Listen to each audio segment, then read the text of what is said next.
राज्यभरात होळीचा सण मोठ्या उत्साहात साजरा होतोय।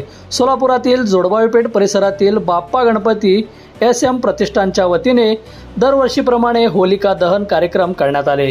पारंपरिक पद्धतीने पूजा करून होलिका दहन करण्यात आले। यावेळी चिमुकल्या मुलांनी मोठ्या उत्साहात सहभाग नोंदवला। यावेळी लकी सुरोशे, प्रशांत झाडे, मल्लीनाथ सोलापुरे, रोहन चव्हाण, गौरव काटकर, विनय पवार, यश खटके, नाना खटके, रोहित काटकर, शिवा ढवळगे आदी यावेळी उपस्थित होते।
बंधुप्रेम न्यूज चॅनलला लाईक, सबस्क्राइब व बेल आयकॉन दाबायला विसरू नका। धन्यवाद।